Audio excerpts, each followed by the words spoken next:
The Great Lakes, Superior, Michigan, Huron, Erie, and Ontario, hold nearly 1/5 of the world's fresh surface water.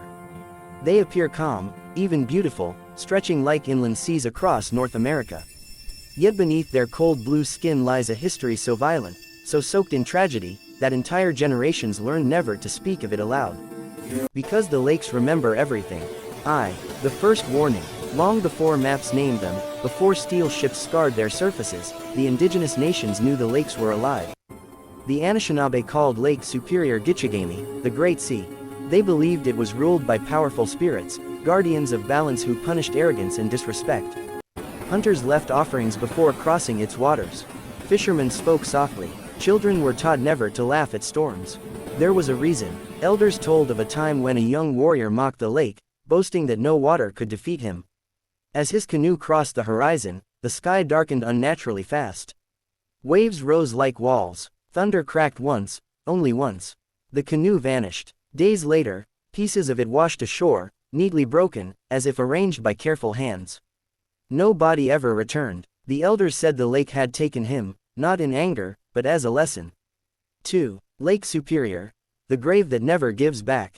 Lake Superior is the coldest and deepest of them all. Even in summer, its waters can freeze a man's lungs in minutes. Bodies that sink here often never rise. The cold preserves them, locking the dead in a permanent descent. Sailors say Superior doesn't just drown you. It keeps you. One legend tells of a fur trading ship in the early 1800s that vanished without a storm. The crew had been seen hours earlier, laughing, drinking, confident. When another vessel passed the same route the next morning, the water was calm. Too calm. Floating upright in the water were the ship's lifeboats. Empty, undamaged, perfectly aligned. No wreckage, no bodies, no explanation. Years later, divers exploring a different wreck claimed they heard knocking from inside the hull, slow, deliberate taps echoing through the metal, as if someone were counting time. When they cut through the steel, there was nothing inside. Only handprints on the inner walls. 3. The White Hurricane. In November 1913, the Great Lakes unleashed something sailors still whisper about, the White Hurricane. Winds exceeding 90 miles per hour. Waves taller than buildings. Snow so thick it erased the horizon. Over 24 ships were destroyed. More than 250 sailors died. Official records call it a storm. Survivors called it a judgment. One captain, rescued after clinging to debris for nearly 12 hours, refused to speak for days. When he finally did, he didn't talk about waves or wind. He spoke about the sound. A deep, low roar beneath the storm, like the lake itself was screaming. Others reported seeing lights moving against the wind, hovering just above the water. Not lightning, not ships, something else. After the storm passed, several wrecks were found miles away from where physics said they should be. Anchors were torn clean from ships. Steel hulls were twisted inward, as if crushed by invisible hands. Since then, sailors avoid November crossings whenever possible. They say the lakes grow hungry as winter approaches. IV. Lake Michigan. The Triangle of Disappearances. Lake Michigan hides one of the most disturbing mysteries of all, the Michigan Triangle. Stretching between Ludington, Manitowoc, and Benton Harbor, this area has swallowed ships, planes, and people for over a century. In 1891, the schooner Thomas Hume vanished with 7 crew members. No distress signal, no wreckage, not a single body. In 1950, a Northwest Airlines flight disappeared midair. The last radio transmission was calm. Normal. Then silence. Search teams found nothing. Decades later, sonar scans revealed a strange formation on the lakebed, a perfect circle of stones, eerily similar to Stonehenge. Nearby lay several shipwrecks, scattered as if dropped from the sky. Divers who descended reported intense disorientation. Compasses spun wildly. Electronics failed. One diver surfaced screaming that something had moved between the stones. Authorities dismissed the stories. The locals did not. Fishermen claim that on foggy nights, you can hear engines running beneath the water, planes still flying, ships still sailing, trapped in some endless loop below the surface.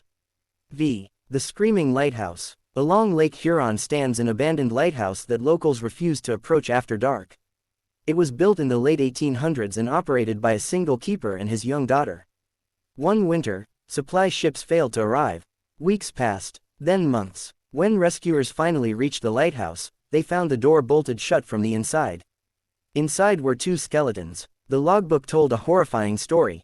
The keeper wrote of voices coming from the lake, calling his daughter by name, promising warmth, food, safety. He chained the doors and windows, but the voices grew louder each night. The final entry read, "She is knocking from outside, but I know she is inside." To this day, residents claim that during heavy fog, screams echo from the lighthouse, high, desperate, and impossible to locate. Some say it's the girl.